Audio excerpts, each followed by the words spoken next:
what I mean by blocking I/O. Non-blocking I/O is what Node.js introduces, and that throws a whole different thing into the game. So what do I mean by non-blocking I/O? Well, before I get into that for a second, let me just say one more thing. Now, some of you may be thinking, well, if this thread pool is completely depleted, in other words, if both of these are busy here, and a third customer comes, why can't we just make another thread? Right? You could just generate another thread and put it into the pool and then assign it to the third. Right? You could do that. Does anyone know why you can't just keep making threads? What's the problem with just having a ton of threads? Memory. Hardware. Hardware, memory, right? How about processing speed? What's the problem with, every time you add a thread, what are you losing as far as speed? Switching. Yeah, context switch, exactly, switching between them. So here's the problem. Generally, you have less CPUs than threads. Okay, so for this example, I have two threads. Let's say I have one processor, okay, one CPU, computation and processing unit, CPU, processor, right? I have one processor here, and these guys can only execute one at a time because I have one processor, right? So if I have two, that means this one will come and work, and then at some point, there has to be an interrupt that says stop working, move aside, you come in, right? That's known as a context switch. That means this one has stopped and this one has to come in. Then this one stops and this one has to come in. This is generally how things work. Now here's the trick. Every time you do this kind of a switch, you lose a little bit of time. Okay? It's small, but you lose it. Now that time that you're losing is completely, it's like lost time. It doesn't benefit you in any way. It doesn't benefit the customer, it doesn't benefit the computer, it doesn't benefit, you're just losing time. So the more threads you have, the more context, the more times you have to switch between them. And every time you switch between them, you're losing time. And so you have to find this delicate balance between having enough threads to be able to accept all the requests that you need, but at the same time not having so many threads that you're just thrashing between them, losing time in between. Do you guys see what I'm saying? Okay. So this is why you have to have a finite number, a finite as in a fixed, like you can't just keep adding threads forever. You have to somehow limit it. Otherwise you're going to get to a point where you're context switching and you're losing time in between. Okay? Okay, so what can we do? Well, there's another approach. So this is the approach that traditional servers like Apache will take, right? Which is they'll create a thread pool. As requests come, they'll take threads out of the thread pool, assign it to the request, and the thread will stay with that request until the request is completely done, and then and only then will it actually go back to the thread pool and be available to be scheduled for another request. Okay, so what's a better way? What's an alternative to this approach? Well, the alternative is what's known as non-blocking I/O. And so here's what we do. Instead of building this cafe, oh, and by the way, before I move on, how do you make something like this scale? So you have a finite number of these, so you can't keep adding threads to one computer. So how do you solve this problem of a cafe that's getting overloaded and it can't serve anymore? Can anyone tell me? Building another. Building another cafe, exactly. So the only way you can cure this problem, if you have not enough threads to support the input that you're getting from all the people that are coming to drink mojitos and eat barbecue, is to open another cafe. And then to open another cafe. And you keep opening cafes. But here's the absurd part. Suppose this is a computer, one computer. Right? At some point, you may get into a situation where all the threads, all the waiters are waiting at the bar. When they're just waiting at the bar and have made remote calls, let's say these are actually separate databases, or this is Facebook, this is some remote database, this is something else, right? So this is a separate computer from this. If that is the case, and all the threads are at the bar, waiting at the bar, what is the CPU usage or the processor usage of this computer? Zero. Zero. It's doing absolutely nothing.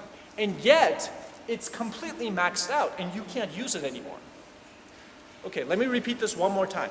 You have a computer that is doing absolutely nothing, but is maxed out and cannot be used anymore. Doesn't that sound strange? How can you have a computer that's not doing anything, but you can't use it because it's busy? It's busy doing nothing, right? This is the fundamental problem with blocking I/O. is that you end up in a situation where you're busy doing nothing.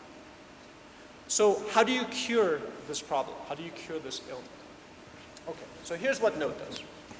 Node says, okay, we're going to have one thread, there it is, one happy thread. So we're going to have one waiter in our cafe, just one. But when we interview the waiter, we say, okay, waiter jump. Here's the deal. We're going to give you all the resources, you're going to run the cafe, but you are never allowed to sit down and relax. Right? No smoke break, no watching TV, nothing. You are to work as long as there is work to do. Okay? So watch what happens now. Here's what happens. So you get a request. So we have customers that come to sit at the... Okay. Ooh, you guys, oh man. Half of you are not going to know what I'm talking about, but it's okay. All right, you'll catch up. Okay, so you have customers coming in and sitting at this table, right? Remember, there's only one thread. So the one thread will approach them and say, what would you like? And they say something like 2 beers, dolma, and a pizza. So that thread will then go to the bar, order the 2 beers, order the dolma, order the pizza, and then go right back to being ready to serve someone else. Another customer comes in, runs right to that customer and says, what do you need? Customer says, oh, I want a mojito and chorobats. Runs to the bar, orders the mojito, calls the chorobats place, runs right back and is ready to help the next customer. Okay? Next customer, third customer comes in, right away he runs up, what do you need, whatever, goes, orders it, and then when the pizza or the dolma or the barbecue is actually delivered, that's when this thread will run to the bar, pick it up, go, return it to the original customer, say, what else do you need? You need something else? Goes, orders it, nothing else? Good, have a nice day, goes to the next one. What is the benefit that we get from this? First of all, we can never get into a situation where the server is busy doing nothing. Why? Because a thread, or this waiter, the thread, can never be blocked. It never stops. As long as there is work to do, the thread is working. And so what are you doing then? That means you are optimizing the usage of your hardware. That means you're never getting into a state that we got into previously where you had a computer that was doing nothing but was unreachable. Now, as long as there is a request coming in, the thread will always be running. There's always going to be CPU usage. The processor is always working. Okay? Another benefit. Remember, if you have multiple threads, you have to switch between the threads. For those of you who don't fully understand how this works, let me demonstrate it in a very simple way. Imagine you have 3 waiters, okay? So you're at a cafe and you have 3 waiters who are all kind of walking around with, okay. Now imagine this. In order to be a waiter, you have to be doing your, okay, so Serge passes a law. Every waiter has to work on a skateboard. You guys know what a skateboard is, right? Right, skateboard. But a cafe is given 1 skateboard. Okay? Here's the trick. So you have 3 waiters, all of them want to work, all of them have things to deliver to customers, right? But there's 1 skateboard. So what happens? Well, you have some sort of a manager type that says, you there, you thread, you can have the skateboard. And that thread rolls around with the skateboard, delivering the items to the customers. And then at some point, this manager says, stop, you. Return the skateboard, gives it to the next one, says, off you go. And then the next one uses the skateboard to deliver food, and then says, stop, come back, gives the skateboard to the next one, and they go. Okay? But here's the trick. Every time you stop, you have to remove the skateboard, you have to go give it to the next waiter, who then comes to the same place, puts the skateboard down and rolls. In that interval of time where you're exchanging the skateboard, you are losing time. Customers are waiting, nothing's getting served, right? It's this absurd situation. So that is what I mean by a context switch. It's the exchange of a skateboard. Okay? Okay, good. So, but with one thread, you don't have a context switch because you never context switch. It is the one thread, right? And so it can quickly jump to these customers, jump here, get the response, send it here, and sort of be zigzagging everywhere without this problem of stop, next thread. There is no next thread. Right? So you win based on the context switching time, And you win because you're always working. So you have 10 cafes that are using blocked I/O, and you have one cafe that's doing non-blocked I/O, and potentially that one cafe is getting more output than the other 10, potentially, depending on the math. You guys see the benefit of non-blocking versus blocking? Okay. Now, I think you see it. So so just one more time, just to make sure that we all understand this. These are remote computers, okay? So this is Facebook, this is some remote MySQL, this is Google, YouTube, okay? These are YouTube APIs, Facebook APIs, and MySQL. This is your computer.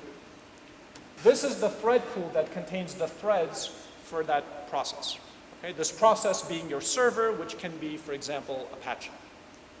You have clients that are coming in, and there's a queue, but that queue is being filtered into these requests, into tables, right? They come and sit at tables. The threads get out of the pool and serve the individual customers. The requests that are made of these threads, the threads come here, make the request, make the remote procedure calls, make the request for pizza, barbecue, or whatever, or to Facebook or Google, and then they wait. They're blocked. And then at some point, they get the response, and then they return. So all of them can potentially end up in a situation where they're blocked, your computer is doing nothing except waiting for these to return. With Node, you never block. You have one thread, it sends the request and keeps going. Sends the request and keeps going. But with every benefit in software, we have a problem, right? And this is where a lot of criticism has been made of Node, and rightly so. And here's the problem. The fact that there are no interrupts is actually kind of a problem. What do I mean by this? Well, if you have multiple threads, right? So you have a thread serving this, a thread serving this, and a thread serving this. If this thread does too much work, it gets interrupted, and then this thread starts doing work, which gets stopped. Interrupt means like stop, and then you change who's doing work. That's what I mean by interrupt. This thread is stopped, and then it moves to this one, and then that gets interrupted. You go back to here, and you keep doing this kind of thing, right? But with one thread, there are no interrupts. So what can happen? Well, imagine you have a customer here, here, and here, and this thread comes up to this customer and says, what would you like? And the customer says, I'd like a mojito, I'd like a pizza, and I'd like you to do 50 push-ups for me. Huh? Yeah, 50 push-ups. So the thread goes, and it starts doing push-ups. Okay, while that thread, 28, 29, right, is in this kind of situation, these customers are just waiting, watching the stupid thread doing push-ups, right? None of these customers are getting any service. Why? Because the thread is so busy serving the stupid requests of this one customer that they can't actually get access. So these are not receiving any process. In other words, these are starving. So whenever you make a request and that request is not served, it's almost ignored, that is typically starvation. That's what we call it, okay, starvation. So while this thread is so busy serving this one, these requests are just sitting there starving. So what's it? Why isn't the waiter coming bringing me food? Because it's over there doing push-ups, that's why. Right? Okay, so we have that problem. So there are benefits and there are costs. So you might say, well, that's kind of a big problem, right? Well, yes and no. So first of all, you have to consider the needs of your application. So consider most applications that people build today. Consider Facebook, consider YouTube, consider Gmail, and these are just sort of the public ones, right? Then you have the, business-to-business kind of applications. Well, most of what they do is actually I/O. So when you authenticate, you're doing I/O, right? You're sending some authentication information like username and password or whatever, and then they look that up into a database, and then, which is an I/O, right? That's a remote call to a database to look up that user, which then comes back and says yes or no. That's authentication, effectively. And then you say, okay, give me a list of my friends. That is a call which then calls the database, gets a list back. Again, I/O, right? Going to a database, input, getting the output back, output. I/O, you get a list and you render it. Gmail, I want to see the list of my emails. What does Gmail do? Does a query against the database, returns a list. Facebook, I want to know the people who are online. What does it do? goes to the server, gets back a list, and then uses some sort of a WebSocket thing to keep that up to date. But that's different. That's also I/O, by the way, mostly. Okay, what about, I don't know, any other application you guys can think of? It's mainly you're making a request to the server that is basically just rerouting your request to a database and then returning the response. Or you're saying write this to the database and it's coming back saying it happened or it didn't happen. Most applications that you guys have used or worked with probably work this way. But there are exceptions. So I mentioned YouTube works this way, but you might say, Rube, Hope, I don't get that. YouTube doesn't actually work this way because YouTube actually does a lot of processing. Every time you upload a video, right, it does lots of processing of that video. It resizes it, it does all kinds of transformations of the video, and it does all these kinds of computations which are actually incredibly expensive. You would never do that kind of computation with Node, is what you would tell me. And I would agree, but would you ever do that kind of computation with PHP? No.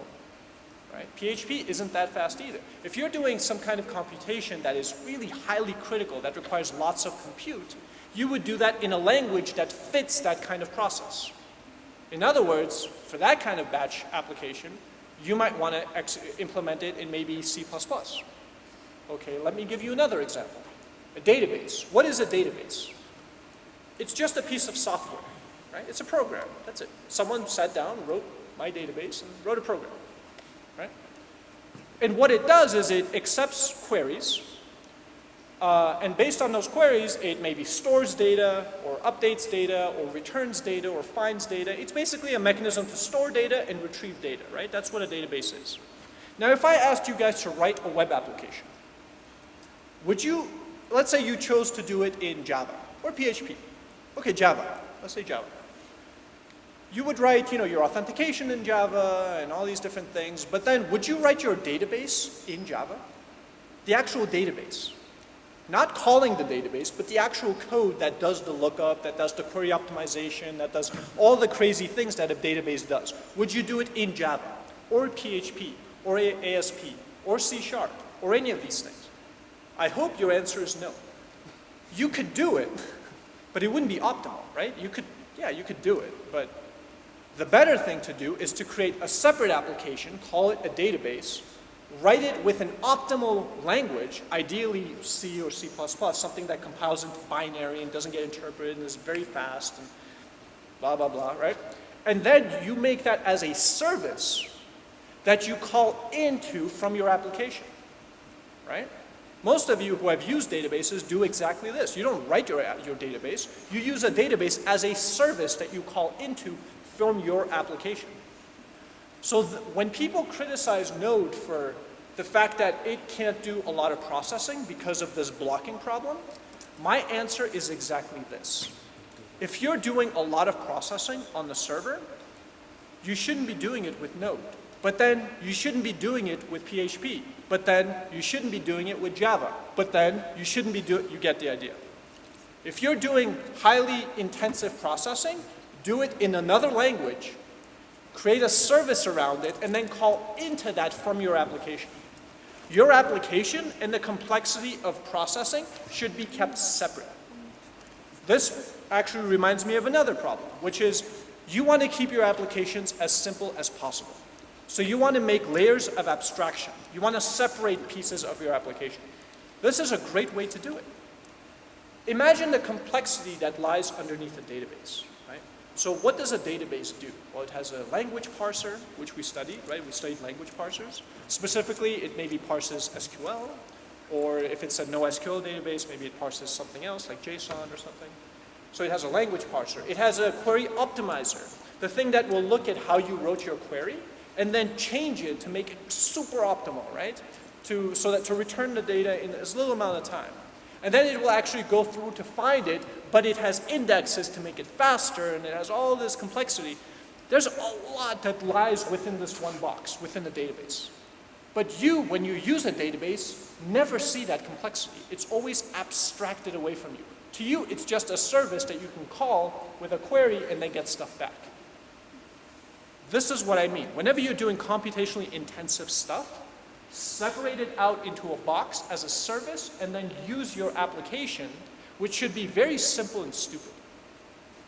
Your application should be very simple. It should do authentication and basically I/O and routing. Anything outside of that, any additional complexity that you want to build above that, you should build in a language that makes sense. Use Java if it makes sense, use C++ if it makes sense, use C# if it makes sense. But keep Node as a simple API server, basically. That's all it is. It's just a router for requests that then get sent to the various processors. You guys get that? Questions so far? John?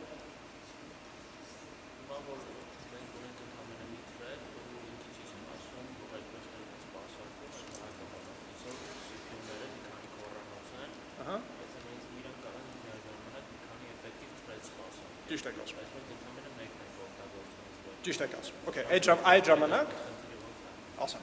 Այդ ժամանակ 3 հատ node եք դնում։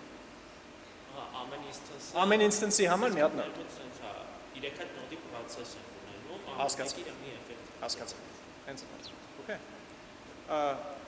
So let me repeat the question just to make it clear. So the gentleman said, okay, well, we have one thread, but suppose, I mean, most servers today don't have one processor, right? They have at least two, usually more. Well, if we have one thread and that thread is being executed by one processor, the other processor is just sitting there. How can we utilize the other processor? So the answer to that is you actually fork that many number of node processes. So if you have 4 processors, you have 4 node instances, each of which will have one thread that will correspond to the individual processor. Did I answer your questions? Urish?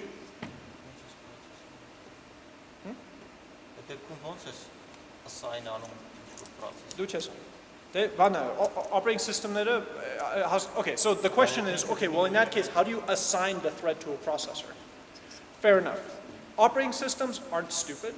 So what they will typically do is if you have 4 threads that are just going crazy busy, and it has 4, it will attempt to, you're right, sometimes it will actually context switch between them, but that's if the algorithm is a little weird. Usually the operating system is very smart. It will try to always do the most optimal thing. And the optimal thing is generally if this is busy and this is busy and this, and I have 4 processors, it will try to assign them properly and then kind of. So the answer is the operating system will actually take care of it for you in reality. Great question. Anything else? Would you decrease the brightness, please? I don't know now. Can you do it? No, from computer. Oh, studies. Oh. Wouldn't it change?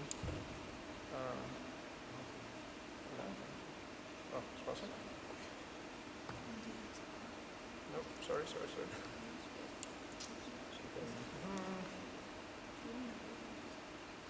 It's short by ծառայողը։ That's cool.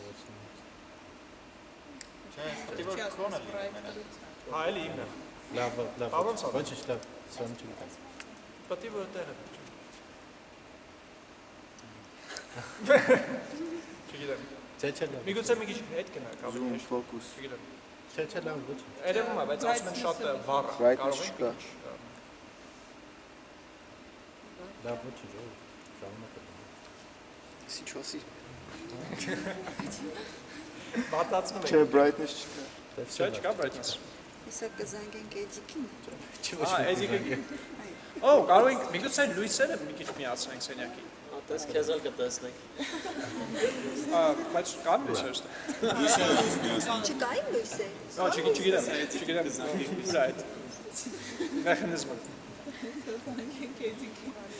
Էսա արդեն զանգի արմեն։ Love, okay, guys, I don't want to take up your time, so let's keep going. We'll sort this out as we move forward. Okay, so, all right, good. So I think we have a high-level understanding of what makes Node so interesting, right? So let's go through a few slides, and then we'll get into code. Okay. So again, traditionally, now think about how you actually code when you're working in an environment that has blocking I/O. So typically, let me increase this a bit. Everyone can see? Good. Okay, so look, usually in, let's say, PHP or Java or many of the other languages you know, what you will typically do is you will have a bunch of code, then you will create a query string, then you will execute that query, and then you will use the results of that query, right? Okay, let me do this again. You have some code, then you create the query string. The query is the request you're making to the database, for those of you who don't know. Then you execute that query, so you send the request to the database, and then you use the result. Wait, what happens? Wait, let's say this one more time. You make a request to the database, and then you get the result. Isn't there a gap here? There is. What's the thread doing? So the thread that's executing this, right? It's executing this, it executes this, it executes this. Waiting for the Waiting. It calls that database and says, database Johnny, select users star. It just waits. Waits until that comes back, assigns that as the result, and only then does the thread wake up and go, and then goes back to work.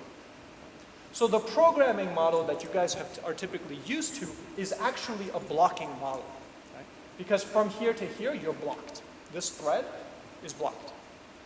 Okay, so how do we get around this? All right, so this illustrates exactly what happens. That in reality, it's not just you get the result and you use it. It's you get the result and you wait and you wait and you wait and you wait and you wait. And then finally you get the response and then you use it. Okay? So there's actually a huge gap between making the execution and actually getting the result. Right? Between that I/O. Right? Going to the database, getting the value and coming back, that time is this. So how do we get around this? Well, so the guy who invented Node, whose name I can never remember, does anyone remember? No one, yeah, exactly. Great guy, very smart, I just can't remember his name. He was trying to think of, well, how do you program, how do you actually write code for a system that is inherently non-blocking, right? That's not a trivial task, right? How do you get programmers to be able to code in an environment where the thread can never block? That's actually a challenge. And so he looked around and he saw that there's actually a group of engineers who are already doing this. Can anyone tell me who they are? JavaScript engineers, exactly. Why? Because that's what Ajax is. What is Ajax? Ajax is non-blocking I/O. That's all Ajax is. You're making a request to the server saying, I want this, and then you're giving a function saying, call that function when the response comes back. That is the very definition of non-blocking I/O.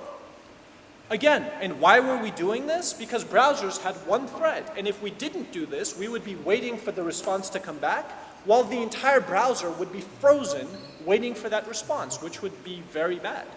So instead, we're using non-blocking I/O. The thread never stops. So it sends the HTTP request, whether it's a GET or a POST or whatever, and then keeps working. And at some point later, when the response comes back, it calls the function you provided, the callback function. Okay? So this is the equivalent of writing in, say, more JavaScript-y, Ajax-y mechanism, what you would write in the previous version, which is you create your string, you call the query, but then you give it a function. And when the response comes back, that's when the function is called, and only then will this code execute. So this code doesn't execute after, it executes only when the thing comes back. You guys see what I'm saying? How many people seem lost? It's okay if you are. Maybe I didn't explain it properly. Tell me. It's okay. Even if you're 99% sure, but there's that 1%, tell me. 100% sure. Holy crap. You guys are awesome. Okay. All right, good. So we all kind of understand how Node works and what the benefits are of Node, and also what the fundamental trade-off of Node is, that you can't do too much processing in Node, otherwise requests will starve. Good, we got that. So the overall architecture of Node. Well, so people keep saying JavaScript and JavaScript. In reality, most of Node is actually written in C. It's actually C code. JavaScript is just the part that sits on top of it that allows people, application developers, to communicate with all the stuff down here. Okay? Specifically, what Node.js uses is a system called V8. V8 is an open source JavaScript execution engine that was developed by Google and is actually the same thing that's inside of Chrome. So they're using that. And so what you do is when you make API calls from here, from your JavaScript, that then goes through V8 and into C code. And then and this is what does all the actual I/O, whether it's file I/O or transport or all the sort of low-level stuff is done here. This is where most of you will live. So most of you interact with the system at the JavaScript level, but understand that much of that gets translated into C calls. Okay? All right, so that's that. Alrighty. That's aber lover. Our. Okay. So, let's start looking at some code. Now remember I told, this is interesting, this is forcing me, I remember the first day of class I think, I told you guys to never sit down when you're talking to an audience. Do you guys remember this? And if you weren't here, let me just remind you. So, you guys will actually, I actually noticed this just now, and every time, it happens every time. The moment when you're given a presentation, you drop your level, right away. See, now you're looking at me, so this doesn't count, but usually, when you do that, people start wandering off. The moment you turn your back and drop something, people start talking, wandering off, you lose, seriously, this is like every time. So what I encourage you guys to do is when you're giving presentations, always avoid sitting down. And I say this for a reason, because a lot of times I will go to seminars or presentations, and the typical thing that I see almost at every presentation here in Armenia is that there's a desk that someone will sit, and there's a microphone. You guys, these things, you know what I'm talking about. There's a microphone, and there's someone sort of slouched down like this in front of the microphone, and kind of talking like this. And this is what I'm doing. Oh my God, don't do that, okay? First of all, if I can talk to a room this big without a microphone, you can talk to those in those conference rooms without a microphone, no problem. Put the microphone aside, get up and talk to people. Don't do this crap. No one wants to hear you when you're talking like this, okay? Get up, okay? All right, just a small thing. All right, but I have to, now I'm doing what I told you not to do, so, okay, good. So I tried getting into the presentation thing, by the way. I know if you guys told me to do it. I didn't like it, because it only showed one tab. Is it supposed to be like that, for those of you who know this stuff? Whatever, okay. So let me increase the font so everyone can see. Let's make it, how about 20? Who can't read this? People in the back. Yeah? Oh, great, okay. Good. So we'll do that. Are you sure you can read that? That's fantastic. Скоро перенесем presentation mode. Փորձեցի presentation mode մտնել, բայց մենակ այս մի հատ tab-ը ներկայացրեց, բայց դժվար որտեղ է սրանք պետք են, էլի։ Erem var. All right, good.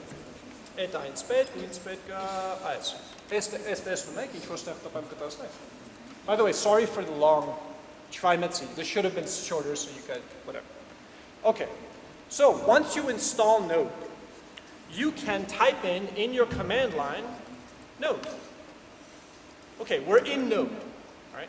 So Node in itself is a JavaScript, has a V8 inside, right? So it knows how to execute JavaScript, right? So all I do is type in Node, and now I'm inside the Node console. I can now type in JavaScript. I can do var function, let's do that. Let's have this return A. Let's have, yeah. And let's pass A here. Then let's do func. You guys see that? By the way, the reason why this says undefined is that it tries to execute that expression, and the result of this expression is nothing. But func is still stored, right? It's a variable that I've created, which I can then call, and the result of calling this is 2. Okay? So it will literally console log the result of the expression that you write. Okay, so there it is. I can write JavaScript. Okay, we're done. Go home. No, I'm kidding. Okay, so as you can imagine, so we can do this, and this is great, and we can play with Node, and if you ever want to try something out in JavaScript, this is a quick way. You just open up your terminal, type Node, then type in some JavaScript and see if it works. Great, okay? But as you can imagine, writing applications, in command line is not usually a very good idea. Okay, so what we can do is instead pass Node, not just type in Node and then write stuff here. We can actually pass Node a .js file, a JavaScript file. Okay, so let's do that.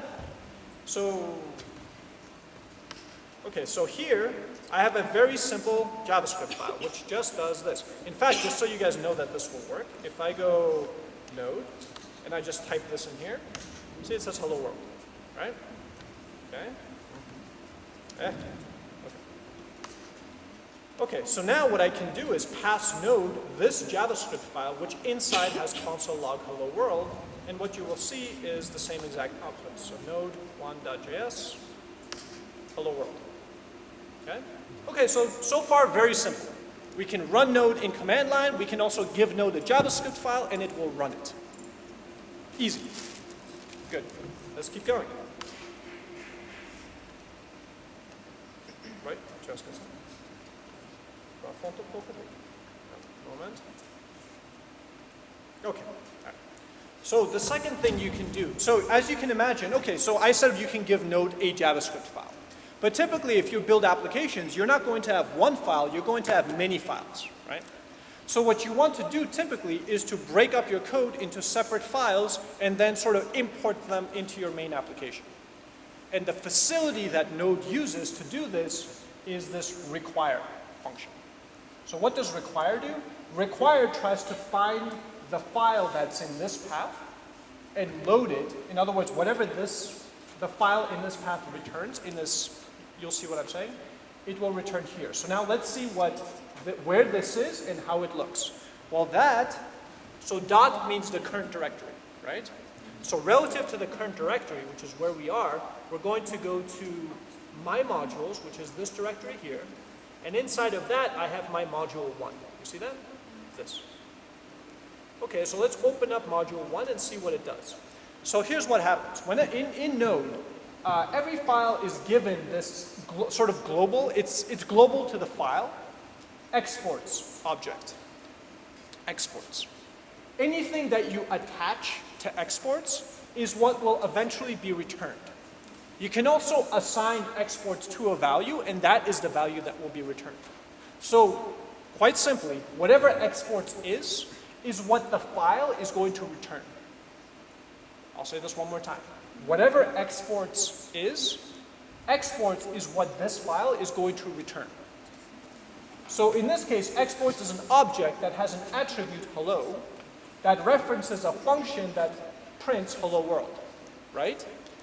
Okay, so that means if we come back here, notice that it returns some object that we put into a variable, but that object now has a hello attribute on it.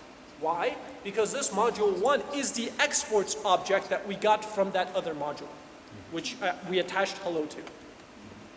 Simple so far, right? Yes? Good. Okay.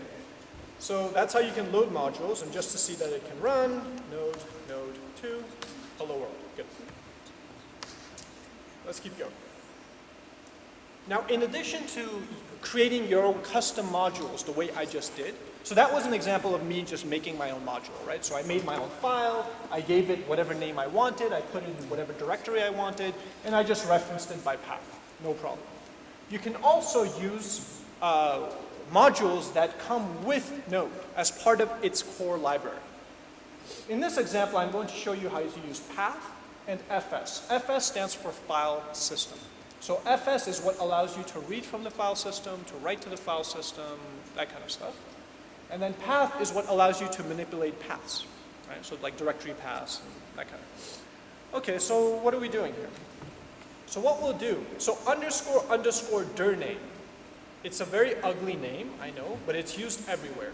And it's basically the path to the current directory. Okay? Okay, so it's the path to the current directory, and then to that I join. So path.join means put it together. with public slash hello.html.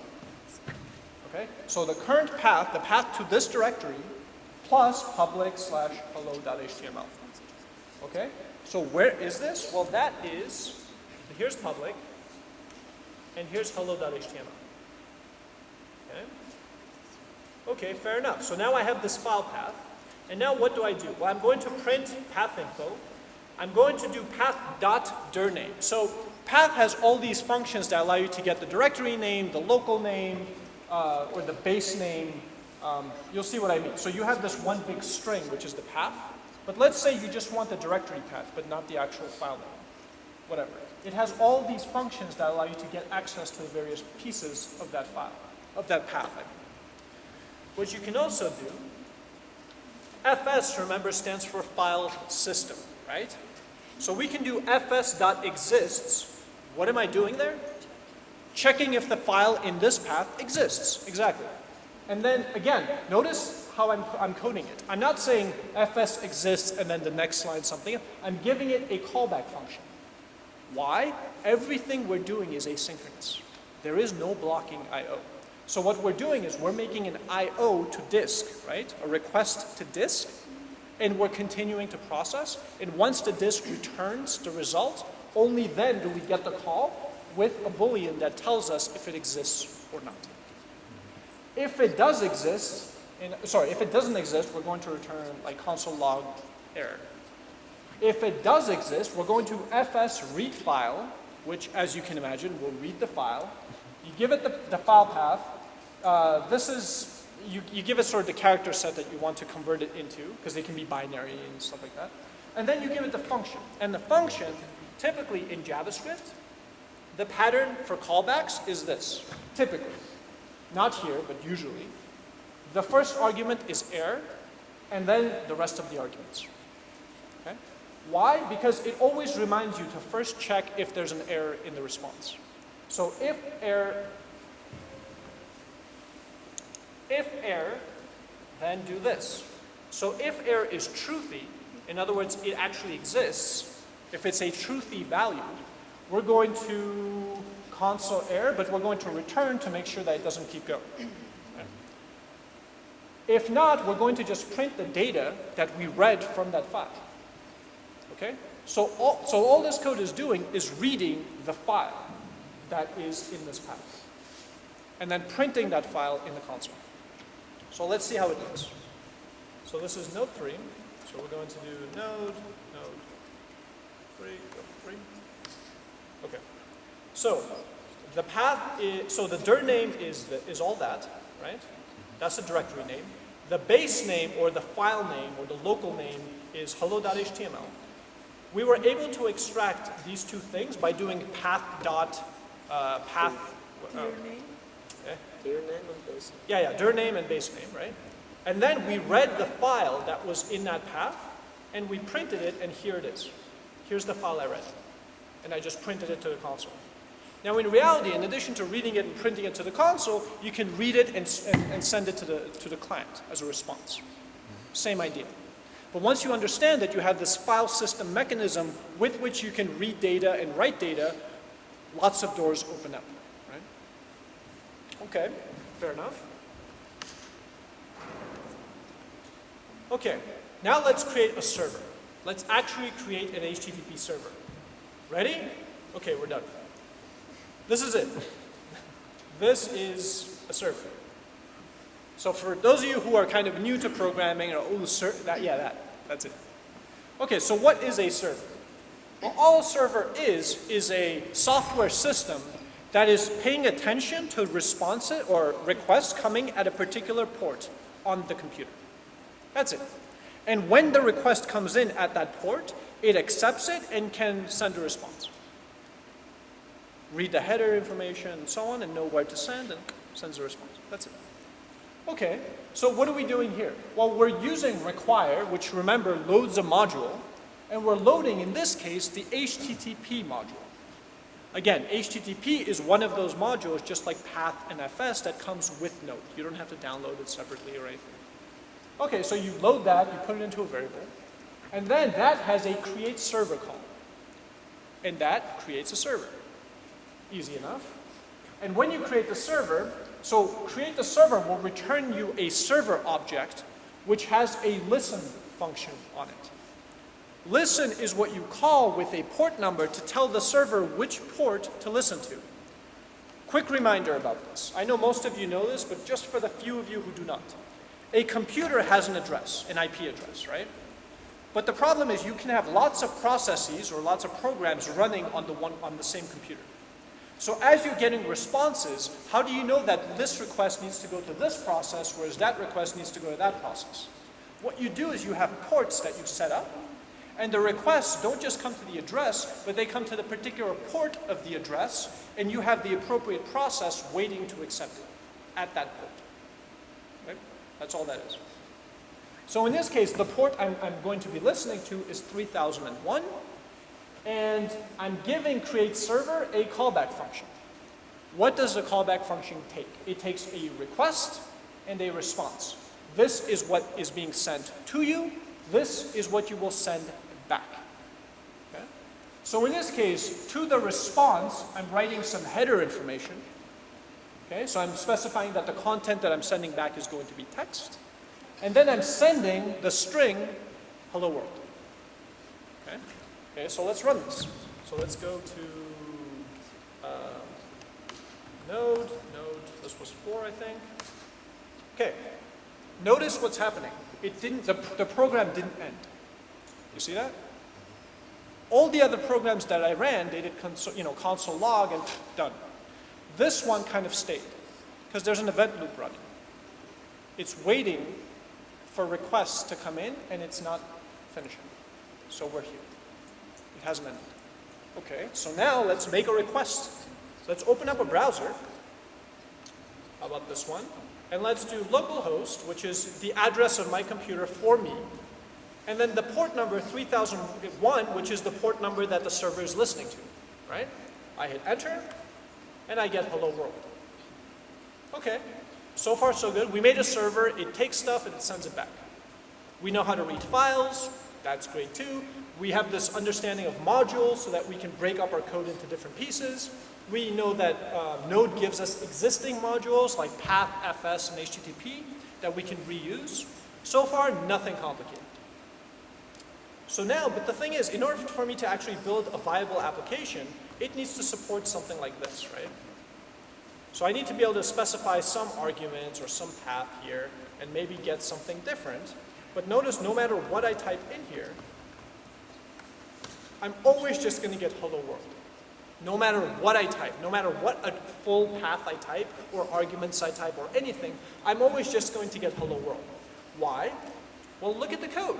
It's clear why. Because the server, no matter what the request is just going to call this function, which is always just going to return hello world. Oh, routing Ibana? Here we have to do, it's like us. Exactly. Okay, so what we need to do is we need a notion of routing. Okay, so what we need to do is based on the address or the path that comes in, we want to return different responses, right? Okay, how is that done? Well, you could do something like this. So the request has attached to it the URL. And what you can do is you can say, well, is that URL, hello? If it is, do this, else do that. And you can make a whole bunch of if-else statements. Let's just run this to see. So let me pull that. So this was 5. Node 5. Node 5.js. Okay. So now we're in Node 5.js. And now if we go to hello, I get hello. If I go to anything else, I get nope. Right? So now I'm able to, so I've created a Boolean kind of thing, right? You either have hello, which will give you hello, anything else, it will give you nope. Okay, so we made a very primitive routing mechanism, right? Okay. Now, as you can imagine, though, covering your code with a whole bunch of these sort of if-elses or possibly switch statements or whatever can get very tedious. And it's difficult to write really robust, complex applications with just something like this. So what we can do is we can use a framework. Now there are lots of frameworks out there, and I am not advocating one over the other by any means. I think it's your responsibility to really study each framework to get a sense of which is the best for your project. But in this particular case, we're going to look at a very popular framework called Express. And so let's see how we can leverage Express to get a similar result. Okay, so first of all, how do I get Express?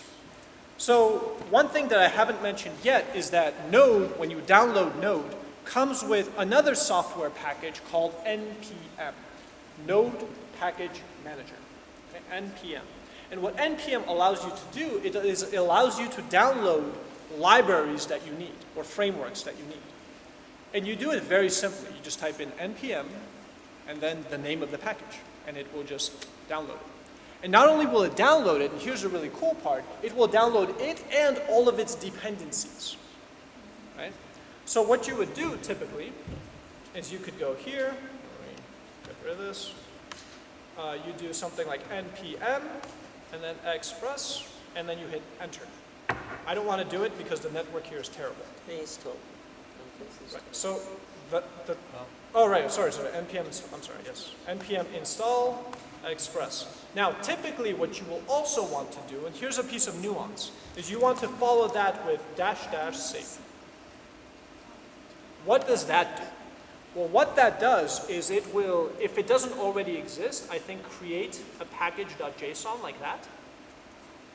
This is where you would typically, so most sort of JavaScripty projects have something like this.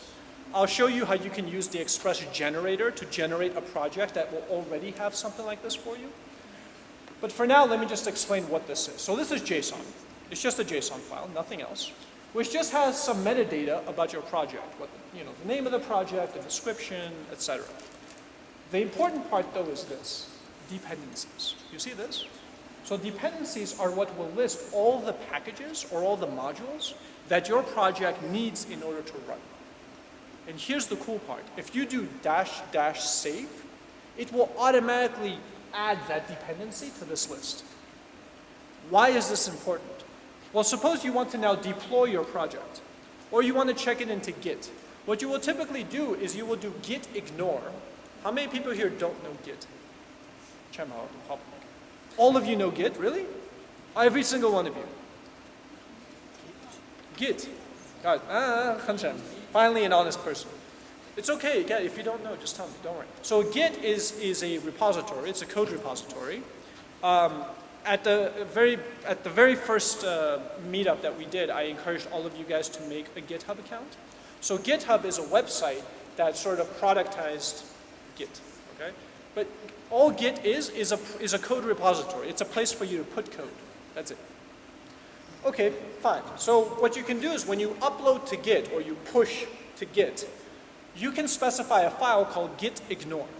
Git ignore lists the various files that you don't want to check in, that you don't want to push into the repository. And one of the things that you would put into git ignore is your node module directory. That's this right here, node modules. What is node modules? Node modules is a directory that will get created, and all of these dependencies are actually added there. Okay? So when you do require, and then the name, it will first check inside of node modules. Well, actually, it will first check the path, and if that doesn't work, it will look into node modules, and if that doesn't work, it looks at the global. There's also the ability for you to install packages globally. So it usually looks at 3 places, relative to the path, the node modules, and then in the global space. So what you would typically do then is once you deploy this to, say, some application server, somewhere in the cloud, is you then just type in npm install. And what npm install will do is it will go over every one of these and install them right away, magic. So this is great, right? That means when you deploy your application, you're not copying all these packages with you, you're just deploying it, and then once deployed, the deployment service will just you either type in npm install yourself, or you have some post-commit hook or whatever, that will run npm install and download and install all the packages that your server needs. You start your server, and off you go. Okay, good. By the way, a very quick thing, just along the, since we're talking about Git, a common scenario or a common mechanism for deploying your software is to use Git. So Git, you generally think of as a code repo, right? That's where you put your code so that it doesn't get lost or you can share it with other people. But you can also actually use Git to deploy your code. Here's what I did, just as an example. I created a Git repo on the target server where I'm deploying my code, okay? Then what I did is when I commit my code, so Git has these sort of, I forgot what they're called, but basically they're like pre-commit and post-commit hooks.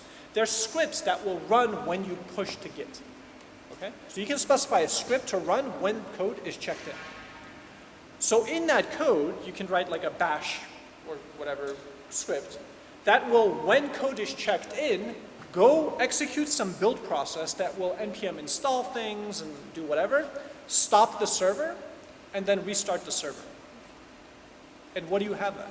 Or you can also copy data from the Git directory into the target directory. You can set up Git so that it copies data directly to it.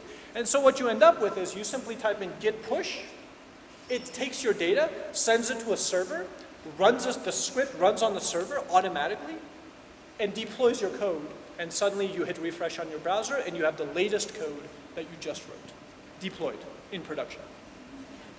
A lot of, I think Google also allows you to push your stuff up to their cloud stuff with Git. This is a very common mechanism, to use push, Git push, in order to deploy your code.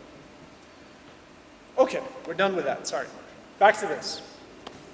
Okay, so we understand this notion of being able to download packages or download modules. And one of the modules that we downloaded is Express, right? So we did npm install express -- save, and that installed Express, and it added Express to our list right there. There it is. Okay? Okay, so now let's use Express. Let's see how we can actually leverage its power. Bro, sorry, can we have short? Can, okay. Let's meet open. Meet open! Oh, yeah, wait, sorry, Jan. Որ շատ խնդրեմ խտանակ մի քիչ։ Մենք բոլորս ընկեր ենք, ոչ։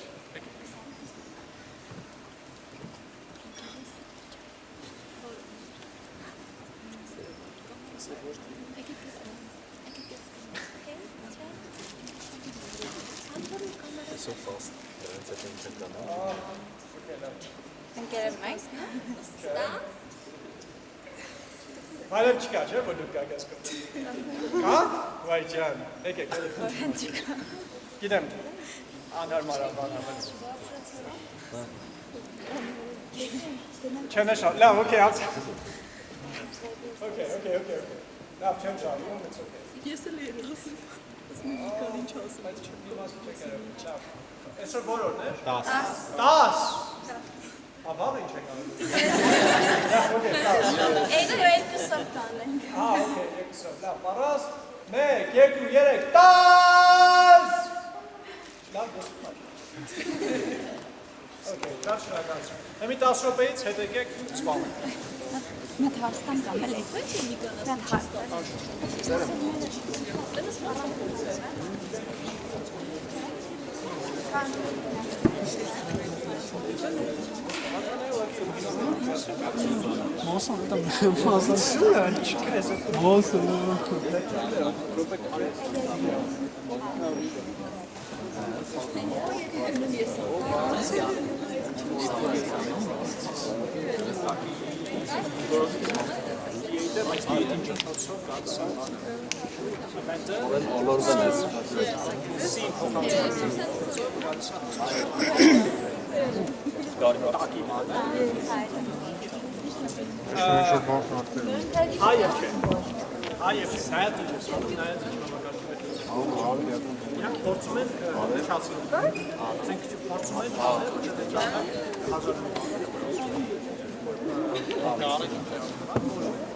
Մենակ խոսում, բայց մենք որոշ համակարգեր կան, օրինակ file ID, երբ որ ուղարկում ես ինքը պահում է, դիսկը ինքը պահում է։ Sind իրար ամեն ժամ Ես եմ քեզ կանիտրան։ բայց մեկ-մեկ Sind իրանք փորձում են Կոֆե չեք։ ես խմբեմ event բայց մեկ-մեկ ուղղակի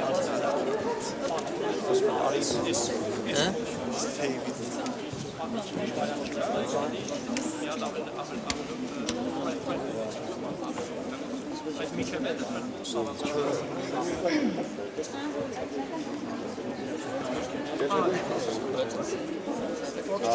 Ունա այս վիդեո։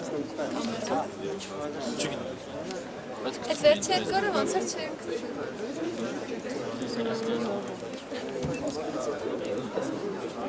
Ես չեմ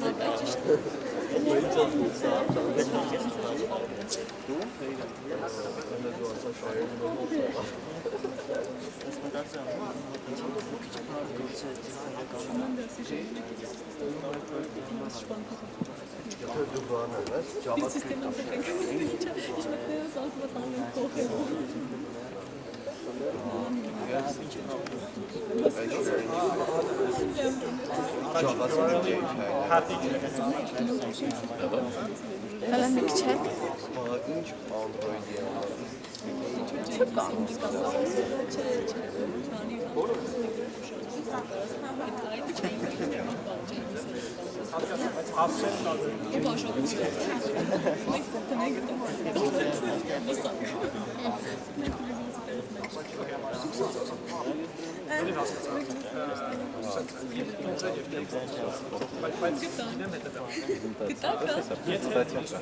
Right, good. That's the lamb.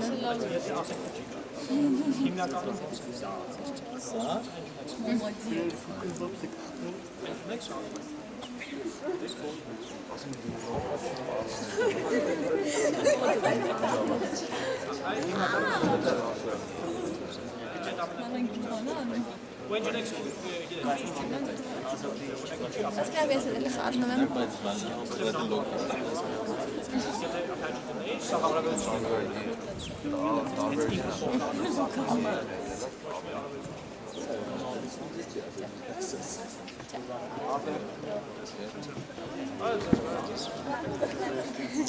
Ստացվեց սիստեման փոխել։ Ինչ է։ Ասում ստացվեց սիստեման փոխել։ Ինքնախոհ դες որ ասում ես ինչ դες։ Բայց մի բան ասում։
Balance.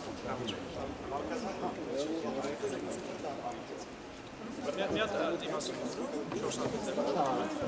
round up.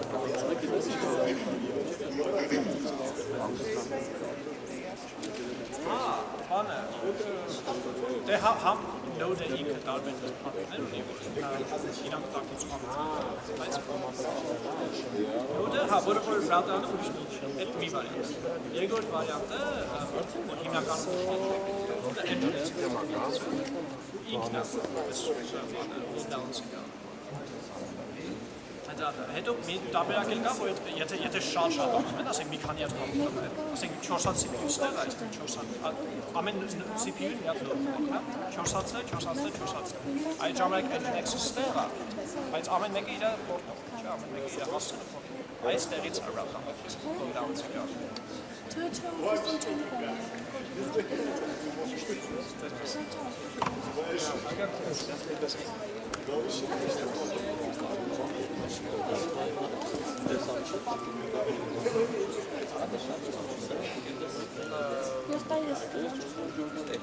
UDP server. Just as a channel,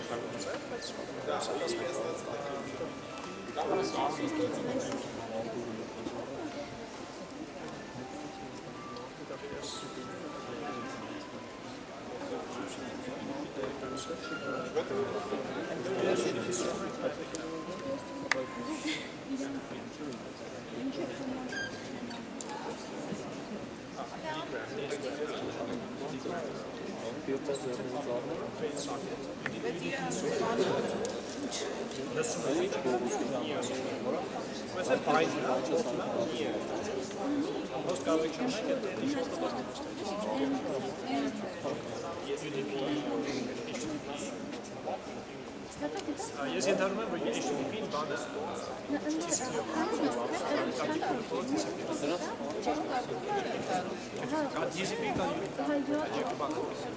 TCP-ն reliable է, այսինքն ամեն հատը որ ուղարկում ես, հաստատ գիտես, որ դեպք կավաս։ UDP-ին ուղարկում ես, հաստի պատկերք գիտեք,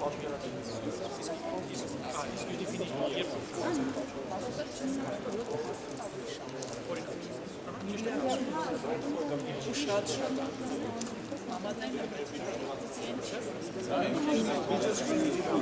պատկերացեք ինչ-որ frame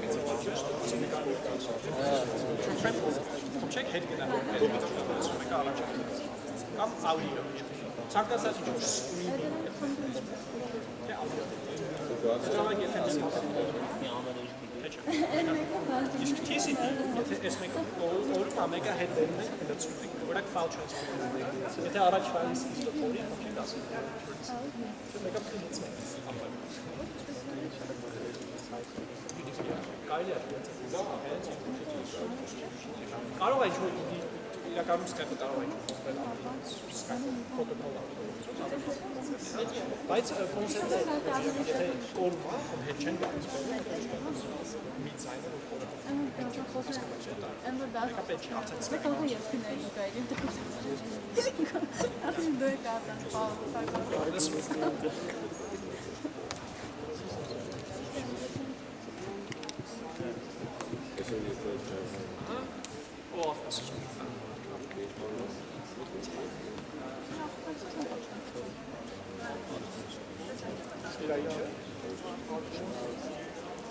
կոճակը, որ embed ես անում, բայց բանով է կարող ես, չէ, պասպորտով խոսես։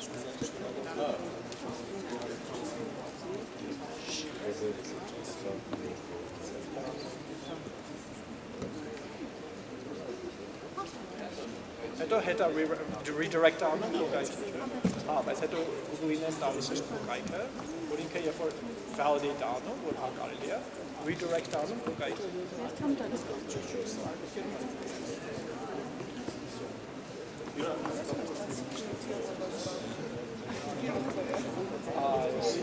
Ես էլ եմ չեմ իշում։ Հիշում եմ կարելի է ինչ-որ բան անել, բայց local host-ով չի։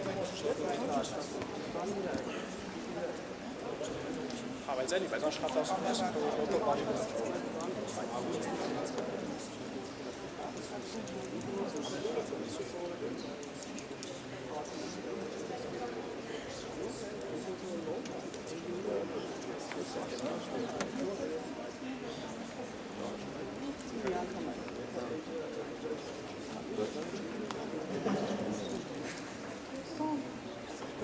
başlatmanız lazım. Şeffaf gelsin.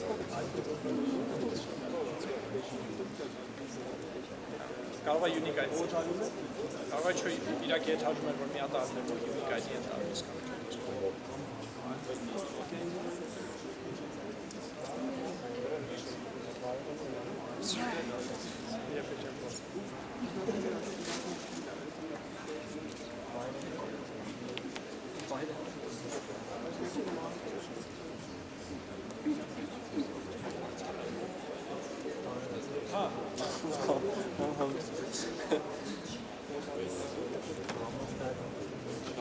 Պասպորտը փորձան այսպես, նայել ես պասպորտը։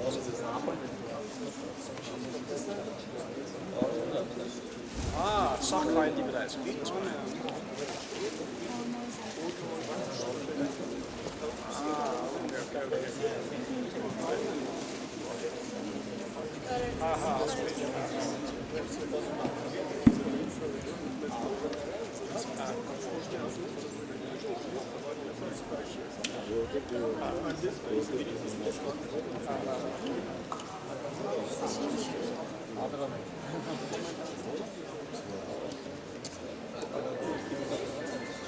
Հասկացա, ուզում ես register անի ու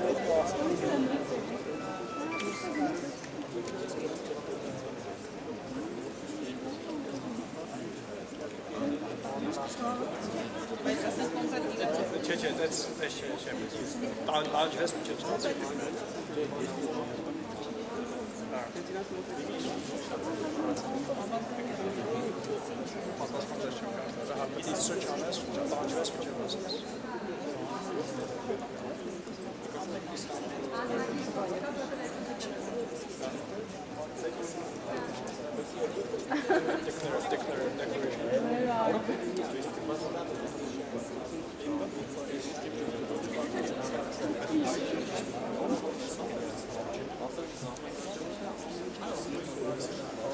Բայց ինչի ամեն ինչը պետք է սպինգը չի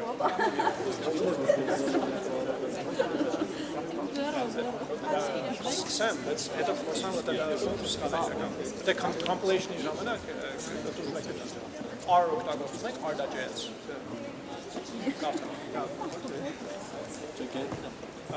Okay, ժողովուրդ ջան, եկեք շարունակենք, որ ժամանակ չսասենք շատ։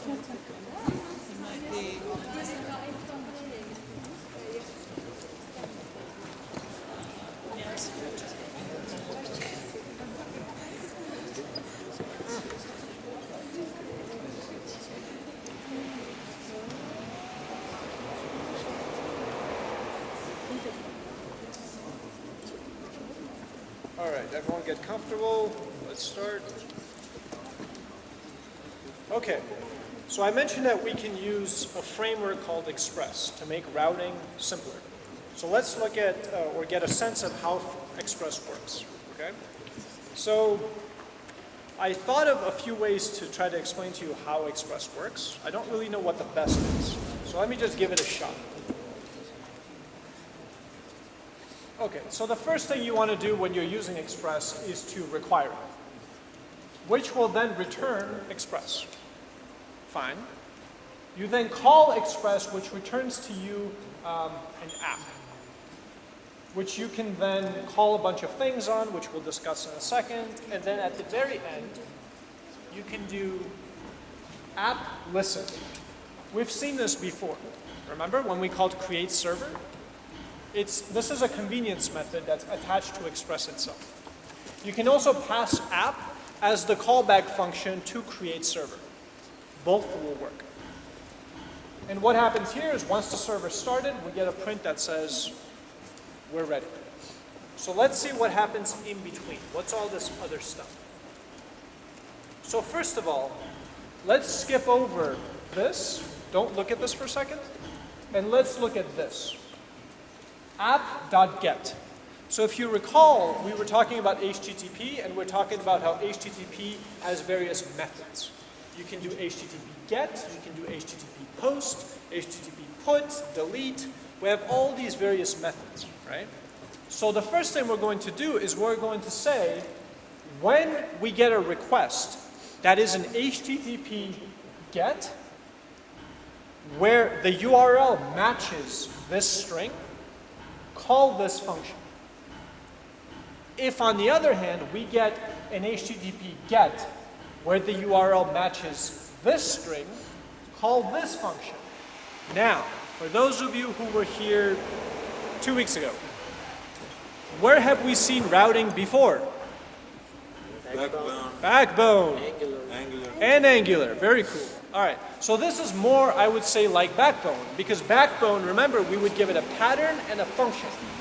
This is the same exact idea. You give it a pattern, and then the function that gets called when the pattern is matched. Okay? So what do we get as arguments to this function? We get the request, which we've seen before when we did create server. We get the request, we get the response object, and then we get this third argument, next. We'll talk about next very soon. For now, ignore it, and let's just see what it does. So we get a request, we get a response, and then we can do res.send, in other words, send a response of this string. Okay? And then you specify a different pattern, and then you say when it matches this one, send that string. Okay, so far so good. Let's try it. So let's do, so this is node 6. Node 6.js. Okay, and then if we come here and we say bye, we say goodbye world. What was the other thing? The other thing was hello. If we say hello, we get hello world. Okay, it works. Great. Happy to see it. Okay, what is this? Okay, app.use. That's a little strange. What does that do? Well, so what this does is it says when the request comes in, think of this as a, how many people here don't know what a switch statement is? It's okay if you don't, just tell me. Everyone knows. Okay. Imagine this like a switch statement. Okay? Where use matches everything. Okay? Except if you call next, it's like not breaking out of the switch statement. Okay? In a switch statement, if you have a case and then you have a bunch of expressions, but you don't break, what happens? It keeps going. Exactly. Okay, now keep that in your mind and look at this. In this case, you have to explicitly hit next or specify next in order for it to continue. If you don't specify next, it will not. So it's kind of an inverse, right? Rather than breaking, you have to break into it. Okay, so here's what we're saying. We're saying anything that matches anything that comes in needs to go through this function, everything. Okay, and what do we do? Well, we're just going to log the request URL, and then we're going to hit next. Next means keep going. Okay, so it goes, it tries to match this one. If it matches, it runs it. If not, it goes to this one. If it matches, it runs it. If not, there's nothing, oh, it tries to match this, which we'll get to in a moment. And then it tries to match that and that. Yeah. So it tries to match a whole bunch of things. And then if it can't match all of them, if it keeps going and going and going and ends up here, we're going to print not found and return as a response, not found. So in other words, the URL that was given to us did not match any of the rules, and we ended up here. And notice this is not doing next, right? It's not, so this is where it ends. Okay? All right. Let's look through this one more time in a bit more detail. Okay, so if we want to log the URL of every request that comes in, we can put this at the top. So every request will route through this. We will print it and then hit next and allow it to keep going. It will check hello. If it matches, send the string. If it's bye, send that string. Look at this. We've seen this syntax before. Remember this, where is it? This, :ID. Remember this syntax? This is a variable. This means the user is sending us info, / and then any value they want. And that value that they pass in, we can get from request.params. So this request has a params object on it. Params for parameters. I don't know why it's not scrolling. Here we go. See how it says ID? That is the value of that. If I changed ID to Boros, this would be Boros. Petros, Petros. Okay? All right, so what I can, and notice here, instead of doing send, I'm doing res.json.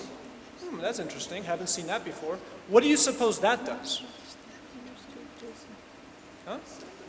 Send, exactly. It sends this response as JSON, serialized as JSON with the appropriate headers saying that the content type is JSON, and sends it as a response to the client who can then read it, attach it to $scope, and use Angular to make really pretty applications. Okay, good, we got that. So that's info also does the same thing, I guess. Oh wait, no, okay, this is a different one. So you can also specify, so here we're specifying the parameter as part of the path in the URL, right? So we're doing /info/ and then some value. What you can also do is you can do /info/ or question mark, and then parameter equals value, ampersand. Parameter equals value, ampersand. You guys seen this kind of thing before? Okay. So the question is, how do you, so if you did ID equals hello, question, ID equals hello, how do you get this value? Well, what you can do is you can do, okay, rec.param ID, and that will get you these parameters. So the URL parameters you can get by doing params dot the name. If you're doing these, you can do param and then call it with a name, and it will give you hello, the value. Okay? Okay, so far so good. Let's keep going. What else can we do here? Yeah, okay, that's all. Those are all the examples. So let's try some of these, just so we know that this stuff works. So this is Node 6. Node 6. Okay. All right, so we know hello works. We know bye works. So now let's try some of these guys. So let's do this one, /info/ something, right? So let's do /info/ I don't know, AUA. Here's the JSON that comes back, info about path, and that is the value that I sent back. Right? So I echoed this value back to me in the form of JSON. Okay, so, but if I just did info, and then I did question, I don't know, ID is this, whatever. Now I get info about this. I can change that to yay, info argument yay. Okay. So far, I know this stuff seems primitive, but the thing is once you understand these primitives, you can actually build fairly complex stuff. Because once you understand the ability to send data to the server, and you understand how the data is to send data back, and you understand how the data is to interpret the request by routing, you basically have most of the tools that you need in order to build a rich web application. We know Angular, we know Backbone, we know JavaScript. We will soon have all the tools necessary, short of a database, which we'll discuss tomorrow in the form of MongoDB. So let's go back to this quickly. All right, so let's now look at Node 7. Okay, so what does Node 7 do? So Node 7 actually shows you how you can send a file back to the client. So there are two ways. One is you can use what's known as a static route. What do I mean by a static route? Well, first of all, let me show you how to make it, and then I'll tell you what it is. So you do app use, which means all the requests are first going to go through this. And what you do is express static, the path to where your files are.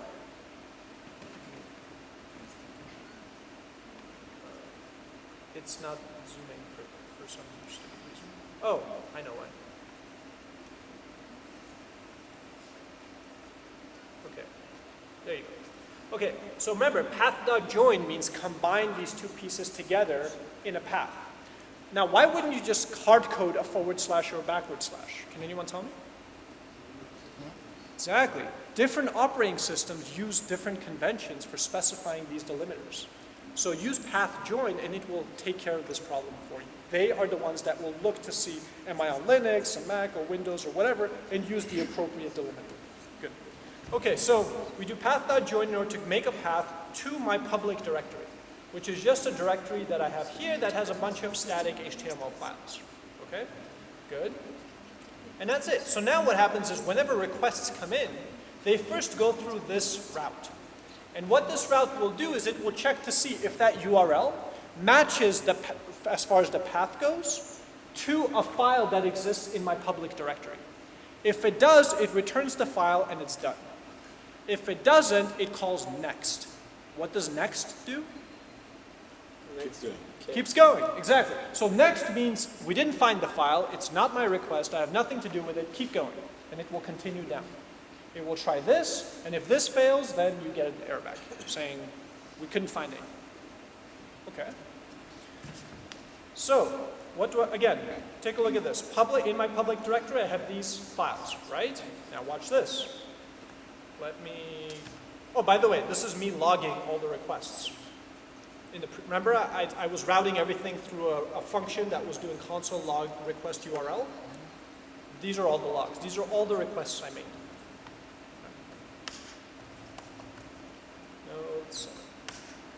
Okay, server started, good. So now let's request hello.html. It finds it. Let's request, I don't know, 404.html. It finds it, good. Why? Because 404 is inside of my public directory, and there it is. Let's request form. Good, finds that. Very good, so far so good. Okay, so now let's find something that matches this. Now what's going on here? What we're saying is any path where we get /getMyFile/something, what we're going to do is we're going to get that name, and then we're going to find that name inside of the current directory. So what we're doing is we're going to actually try to get at the file that is this file. Okay. We're going to try to serve this file to the client. This file.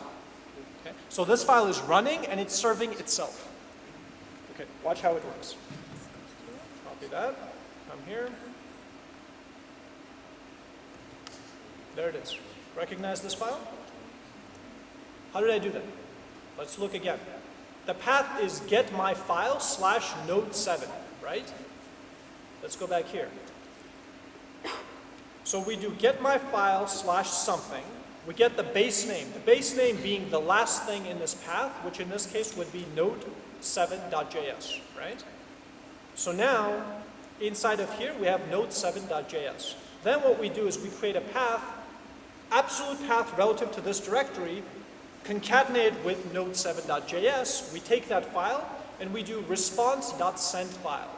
So we send the file, node7, back to the client, which renders, and that's how we get this file onto the client. Ինչ header-ներ դնում այդ request-ին։ Response-ին, sorry։ File-ի ժամանակ ես ենթադրում եմ ինքը նայում է file-ի type-ին, ենթադրում եմ։ Let's go with next. Եկեք նայենք, էլի։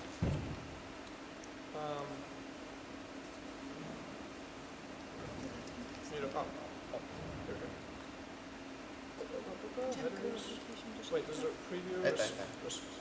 Չէ, header, scroll down. Down. Response. Oh, here we go. Response. Application JavaScript. Ah. Այսինքն նայ, ինքը նայում է file-ի բանը, իջակոչում MIME type. Thank you, whoever said that, thank you so much. MIME I think it looks at the MIME type of the file, and that's what it's. By the way, here's an interesting thing. You know how when you guys do script tag, and then you do type, wait, is this what I'm saying? Type, yeah. When you do script, and then you do type something. JavaScript, right? And then you do source. Did you know that that doesn't matter? Yeah. But why? That's right. So that's one reason. You're absolutely right. So he nailed it. So first of all, script at this point is assumed to be JavaScript, so it almost doesn't even matter. But there's another nuance there. The nuance is that the browser just ignores it. It doesn't trust you. What it trusts is the header information that it gets from the server about that file. You guys get that? So when you specify type script and then you do source to some file, when it downloads the file, reads the header to understand the type. It doesn't care what you think it is. It cares what the server said it is. So it ignores what you said. So those are two reasons why you shouldn't even bother putting that extra stuff in there. One, because the browser is going to ignore it anyway. And two, because you're taking up room and everyone knows that script means JavaScript right now, so don't worry about it. Good. Ja, takk skal du ha. Interesting. Resi gjorde et send file function ինքը տակցելի FS-նա աշխատացնում այսինքն կարծում եմ ֆայլը ուղարկում։ Ենթադրում եմ, բայց պետք է ոչ, հա։ Որտեղ բան sense ասա։ Բոլոր նայեք, ինքը ամենատակի at the very bottom there's the C primitives, right, which know how to communicate with the file system and so on. So the assumption can be made that any function that you call will eventually boil down to either work within JavaScript, or if it needs to do I/O, will boil down to one of these primitives. And so to answer your question, even if not, although I think it is, but even if not, it would still eventually call the same C. Well, you see what I'm saying, right? But I think it is. I think it's the same thing. Yes. Μια κάνουν και την Headcount coding? նախորդ օրինակը 6-ը եթե չեմ սխալվում։ Ու ապչունի, ստեղ եթե get-ի մեջ, այս get-ից մեկ միշտ next-ը specify-ն, այսքան դնենք Step connect next, error geta. error գտա։ Inchi. Okay, so the question is, what happens if you just call next here? The reason why it's an error is because when you send the response, when you do ris.json or ris.send, you are sort of saying, I'm taking care of it, you're writing the response back, and that kills the connection. Okay? So this means write and stop, write and end. Okay? Because you did write and end, next will call end next, but the next thinks that it needs to do something. It will try to write to the response and get a connection error saying it's already done. What are you doing? Իսկ եթե չանջեսան, այսինքն դեռ ինչ որ գործողություն անում։ Console log. Console log? Okay, how? Կարելի է արդեն։ Ու շարունակի նորից մանգա։ Էջամակ աշխատի։ But then when it gets to here, it won't recognize this here because this pattern is actually different from this pattern. Unless you do some sort of regular expression or something. Next check. If it drops into here, unless you do next, it's not going to go anywhere. In fact, here's a trick. If you go into here and you don't send a response,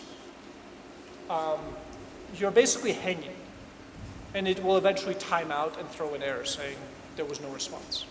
Right? So if you catch it, you either have to send a response or you have to call next. Otherwise, you get an error.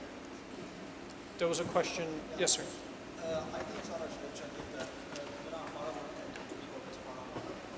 Sa?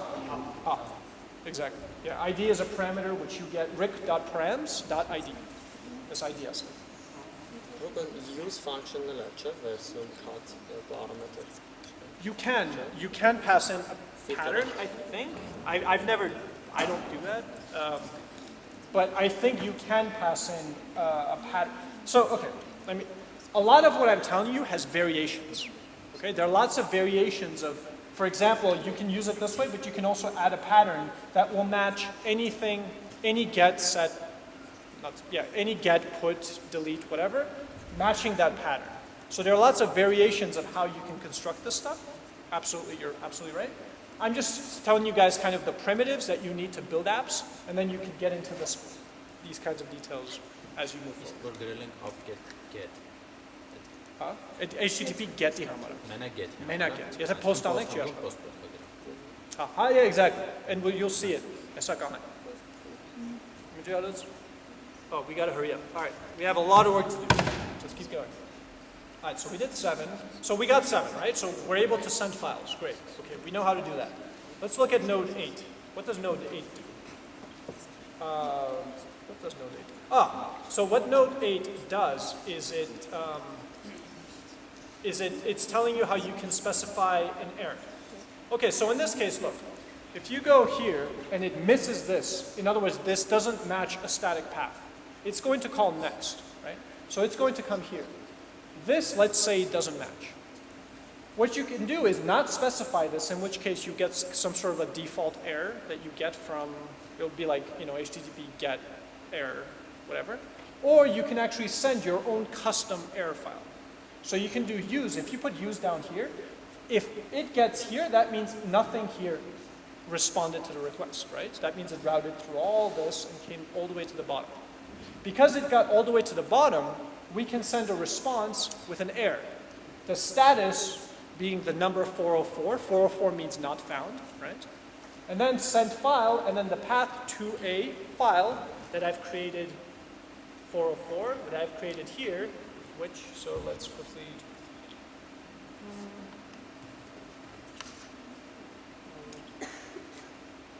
Okay. Okay. So if I specify this, I get it, good. But if I specify something completely random, I get no, no, no. Okay? So this is how you can make your custom 404 pages using Node.js, right? It's very simple. You saw it's one line of code. Very cool. Okay. So we got that. We know how to send files. We know how to do routing. So far, so good. That's the 404. Let's look at what this is doing. Make calls to another. So watch this. Aha. Suppose you have two versions of Node. Okay, so you have Node here and you have Node here. The client application is talking to this node, but then this node can make a request to that node, get a response back, and then send that response back to the client. Cool, right? How can this be done? So there's another module that I like to use. It's called Restler. Restler as in REST, right? The mechanism to send HTTP calls. Restler, just because it sounds great. Restler. How do you install Restler? You can install it. Right. And then at the end, you type in Save. -- save. Exactly. Perfect. -- save. It will add that dependency into your package.json. Okay. Okay. So you do that. You get Restler. You get it here. And what does Restler allow you to do? It allows you to do just rest.get. It's similar to the kinds of thing you can do with jQuery. You know, you can do $.get, $.whatever, right? Okay, same idea. Rest.get, the URI that you want to send, the get request to. And then, as always, again, remember, we live in a world of non-blocking I/O, right? We have to keep everything asynchronous. So we give it a callback function, which will get called once we get the response from the other server. And when we get the response from the other server, we will then send that back. Okay. In the interest of time, I don't want to do this, but basically you just start up one of these servers. Make sure you have running Node 7, and then you run this one, and then it works. You can try it, it's online. Okay, so let's keep going. Next one was Node 10. Okay, so body parsing. All right. What do I mean by body parsing? Sounds a little interesting, but okay.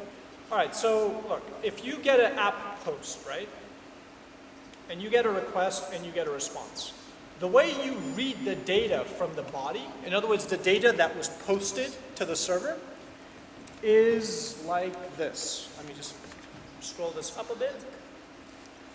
So it is going to come in as a stream, and it is going to come in as a string. What do I mean by this? So what you do is you say on data, so as data is coming in, and data can come in chunks. Why can it come in chunks? You guys remember TCP? You guys remember the packets? Right, so it can come in packet, in pieces, right? Okay, so on data, as we receive data coming in, right, and the packets coming in, we're going to read that data and we're going to concatenate it to the running body. So body is a string that's just going to get bigger and bigger, containing within it the content that was posted to the server.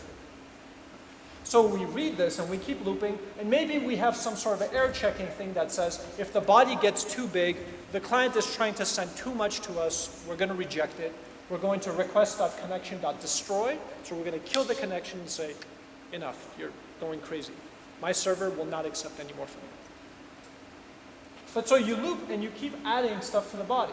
And then once the body is sort of built out, the body will look something like this. Username equals some value, ampersand, and then the parameter equals some value, ampersand, and so on. This is the kind of syntax that you will get. You then have to parse that string. So you have to break this up. So what do I do here? I split, which is like tokenize. So I tokenize this string with ampersands, right? And then for each one, I then end up further splitting it by the equal sign to get the two values, the name and the value.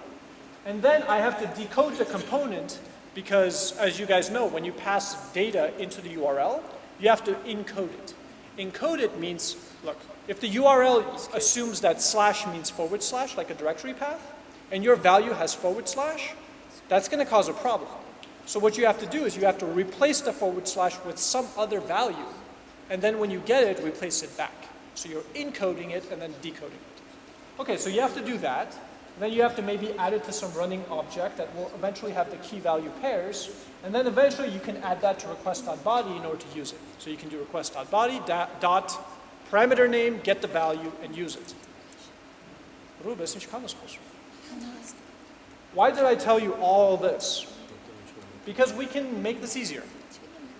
So one thing we can do, this one. Moment poster честно. Sa poster. Вайн чен гэдэг том биш без get request на galis. Saktas nek word idok that's body involved as a bot sync. Скай бади на кумару метан састан ха get на. Yes that. What is get query that's such a. Bajma body match la that's bot. Bajma. If you serialize it into JSON, then it comes in as JSON. But this is not serialized in JSON, which by default does URL encoding, which does this. So you saw default now. But yet on a content type, text JSON. I jamanak sakaga usa string kalini JSON. It's where havakeng heto kaseng JSON.parse. Or besi veratseng da JSON object in okoktagosen. Podcast. Oh, I just did all that in Armenian. Sorry. Okay, nothing important. Don't worry about it. No, actually, you should worry about it. It's actually pretty important. Okay, so the question that she's asking is, how come it's coming in as a URL encoding? So it depends on the kind of input that you're getting. You might get input that's JSON. If you're getting a body that is coming in as JSON data, right? In other words, encoded as JSON, then this body string, by the time it gets to here, will not look like this. It will instead be a JSON string. So here you would use JSON.parse, convert it into an object, and then use it. In this case, where the default is URL encoding, and so this you end up with something like this. Okay? All right, so we can make, now imagine if every time you wanted to do an app.post, you had to reuse all of this code. So let's not do that. Instead, let's make one route that will pre-parse the body for us so that the rest of the routes can just use the response. What do I mean by this? Well, imagine if we did something like this. We took all this code, so we got rid of that, and we got rid of that. Okay, so all this code is going to do is going to assume that request.body is already there. So what we will do is up here, we will do something like this. We can do app.use, which takes as arguments request, response, and next. We will then paste that here. And let's just say we only want to do this for requests where the method is post. If the request is not post or possibly put, we're just going to do next. Okay? So only if, in this example, if the request is post, are we actually going to parse the body. We're going to parse the body, we're going to do all this, and we're going to attach the parsed body to the request object, and then we're going to call next.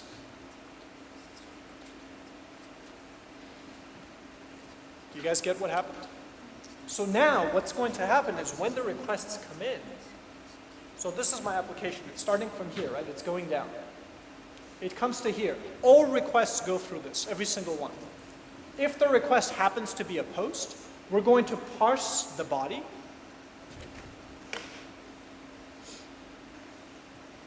we're going to attach the parsed body to the request and only then call next. In all other cases, we'll call next right away. What does this mean? What this means is that in the future, here, this request already has a body attached to it that we can just read from. In other words, we've already parsed the body by the time it gets to here. Okay, good. So, the good news is we don't have, someone else did exactly that for us, basically. Express used to have this as part of its core library. It's now a separate module. The module is called body parser. There it is, body parser. And the body parser, and the body parser actually has different parsers. It has a JSON parser in order to parse JSON requests and turn it into body. And it has a URL encoded parser, which is the parser that we just created. And so once you put these two in, what we've done is the same thing we just did here. In other words, instead of us doing all this code, they're doing the code. We're using a library instead of writing it ourselves. But this and that, and the code we wrote is basically the same thing. You guys get that? Okay. Extended through. İçeceğim? Extended through. Extended through. İnce? Body parser URL. Ha! Oh, I'm trying to remember what this was. Shoot, I remembered this. Oh, I know. Okay, you should see. Okay, so if you do, so it depends on, so the body parser for URL encoding actually uses different libraries. And this will tell it which library to use, and here's the difference. One library only knows how to parse very basic key value pairs, key value encodings. The extended version is a different parser that can understand more complex structures. So for example, you can have this key that references an array. So if you have a complex structure, you use extended true, if not, false. Other questions? Alrighty. Express in some detail. Really? That's what I called it? Okay. Oh, does this have sessions? Yes, sessions. Okay, so sessions. What are sessions? What is a session? Okay, so what a session is, think of a session in a very primitive way as an object. It's just an object that is associated with a particular client. Okay, so think of it this way. You get a request from someone, right? You give them some ID, some token, okay, an ID. And that is stored with that person. And every time they make a request, they will give me that ID. They will give me that token. Because they are giving me this token, I can look up that object. I can find that object by this ID. Right? So whenever they come in, they say, look, I have this token. I say, oh, let me find that. Here it is. So this is the object, session, that represents the session for this request. And then I get another one which has its ID, and I look up its session object. With me so far? Good. Okay, so in order to use sessions sort of out of the box, one thing you can do is use the express session module. Again, npm install express session --c. Right? That will bring this in. And here's how you get it. Once you have it, here we just have a regular body parsing. We know how this works. We did it ourselves. Great. What's this? A cookie parser. What is a cookie parser? Well, it parses out the cookie information that's inside of the header. Again, the same problem that we saw in body also exists in cookies. It comes in as a string, which has to be processed and converted. So instead of us doing all this extra work, we can just use cookie parser, which is one of the modules that I installed, that will do this for me. Bonus, good. So then I'm going to use the session module. And for the session module, we give it a secret key, which I think it uses for salting, or some people call it peppering, whatever. Some additional information about how it saves and stores, not very important. But anyway, so all this will do is it will set up that key value store. Key value store, that's all it is. It's a token that hashes to an object. Okay, that's all it's doing. Okay, so that's what this does. Now, method override I'll get to in one moment. This I'll get to in one moment. So we know what this does. This checks for static files, so you can just serve out regular static HTML files. Look at this. What this is saying if the request is to the root of the application, we're going to do rec.session. What is session? Session is that object that I told you about. It's the object that is associated with this request. That is stored inside of that session thing that we set up there to store. And then on that session, because it's just an object, we can attach things to it, like the attribute user. And all we're saying here is, does the user exist inside of this object? Yes or no? If not, it's going to redirect us to the login screen. It's going to redirect us to this path, so it's going to come back up here, and when it goes down, it's going to come here and say, oh, public, this static server knows about this file, and this will just send it, and it will end. Okay? If, on the other hand, user does exist, we're just going to send welcome authenticated user. All right. You can also post to log in. So post is what will happen when you actually click submit. So you're going to write your username and password, hit submit, and it will come here. Notice we do rec.body. Why? Because we have a body parser that will already parse everything, transform it, and attach it as an attribute to the request object. So we have this. So from this, we can read username and check to see if it's some username that I usually use. Go hack me. And then a password, let's just say 123, which I never use, so you'll never know. Okay. And then if that is true, all we're going to do is we're going to request session, so this is the object, which we're going to attach a user attribute of body. So user will have all the data that we got from the post. In other words, the next time it goes here, it will skip over this and say hello authenticated user. Okay, let's just look at this. Oh, there's also logout. All logout will do, so logout we could do a few things. We could, for example, just do session.user and then do delete. So delete that attribute from session. But honestly, if the user is logging out, we no longer need the session object. So let's just get rid of it. Let's just call .destroy on that object, and it will just be removed from the store and disappear.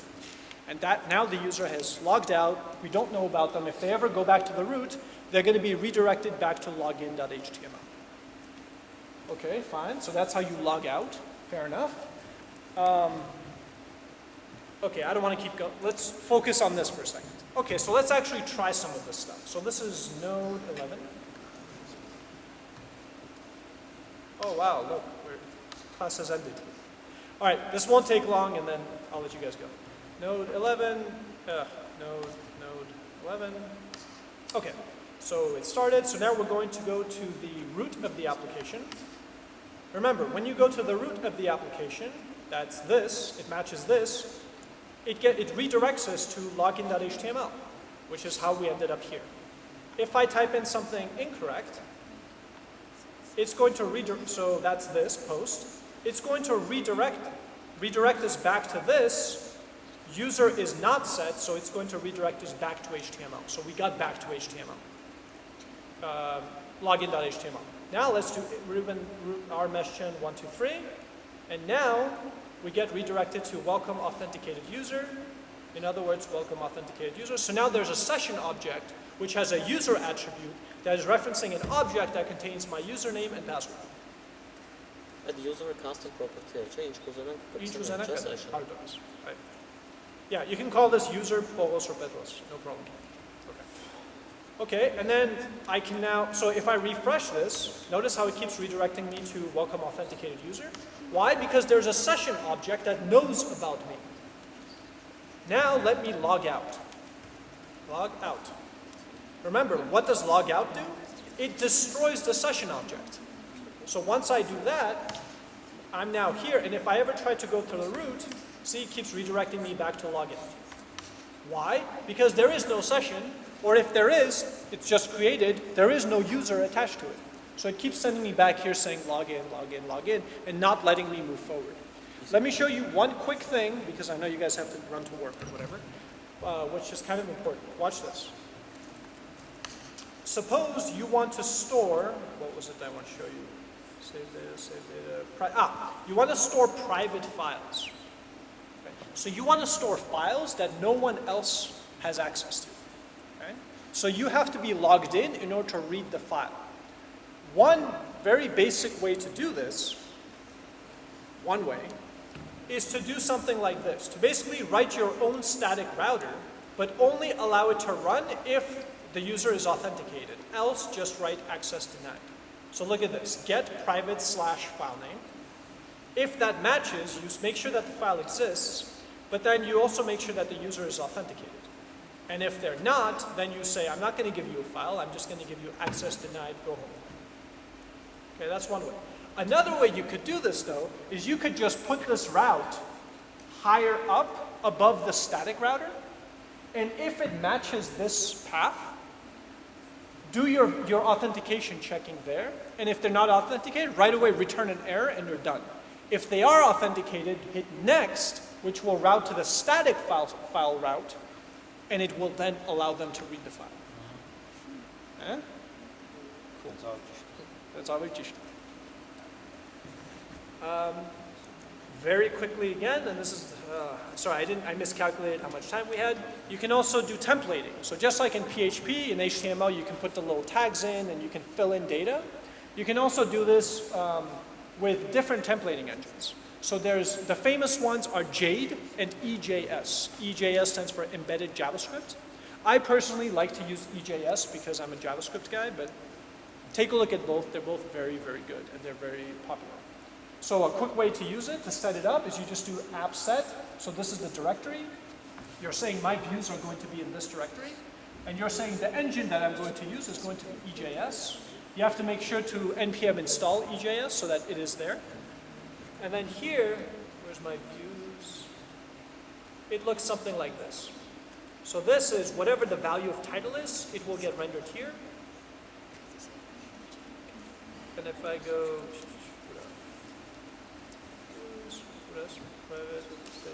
template, here we go. Here, see I'm doing res.render, the name, and then the object. So the object in this case is going to have a title which has a value. And that is what will get replaced inside of my template. By the way, I actually don't recommend that you do a lot of templating on the server. I recommend that you do your templating with data binding, with Angular or Knockout or whatever on the client. This will both decrease the load on the server and allow you to focus more, put more of the application logic in the client, which is really where it belongs. The server should just be a service provider. It should not make decisions for you. The decisions should be made in the application, which today are on the client. Thank you so much for coming. I'll see you guys tomorrow. We're back in Manukyan, MongoDB. Thank you. Debugger տեսա, կարանք debug անենք։ Ha! Մեկ էլ չէ, երկրորդ ավելի կարևոր հարց է։ Remote debug ոնց են անում ստե։ Okay. Okay, մի վարկը, այս շատ կարևոր հանգամանք հավաք։ How do you debug Node.js? I forgot to tell you. All right, how do you debug Node.js? Good. So what you do is you install globally, so -g, npm install we know. -g means install globally, node inspector. Okay? Once you do that, you then type in node-debug and then the name of the application you want to debug.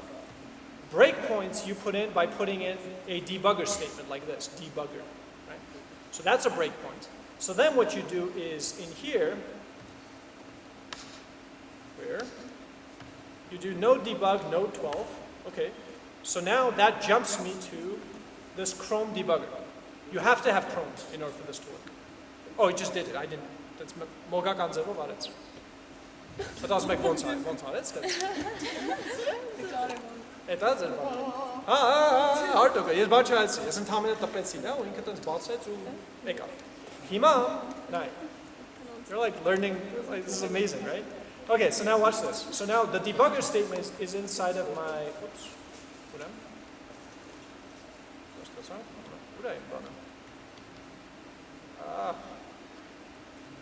Someone. who's a Mac user, how do I flip between? Okay, here we go. Okay, so we got this and we got this, good. Okay, so it's inside of template, right? So let's go to template. So let's go, so this was my example. So here let's do /template. So now if we go to Node Inspector, debugger. Okay. Now I can analyze render. I can analyze request. There it is. Here are all the various things that are inside. It has a base URL, it has a client, header, it has all this fun information. Here's the original URL. Everything you need, here's the response. And you debug it the same way you would debug client-side applications. And if you want to get rid of it, I think you click this guy. And you play, and it plays through. So again, in case you missed that, all you have to do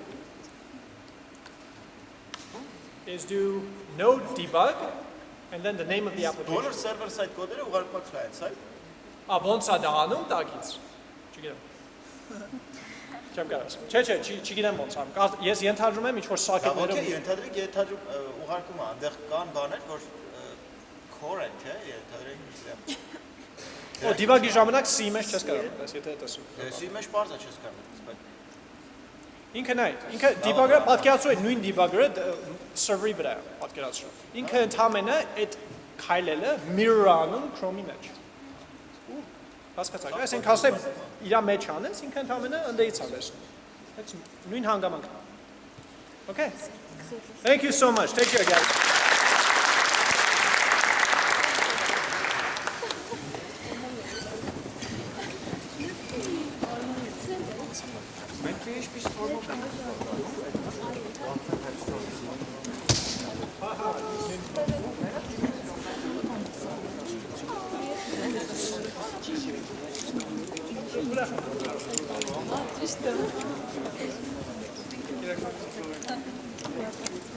Ժամանակ, իրականում լիքը բան կարս է, ուղղակի ժամանակ է։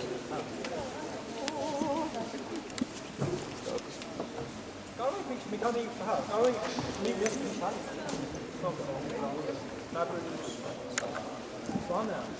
չէ, եկեք, մի քանի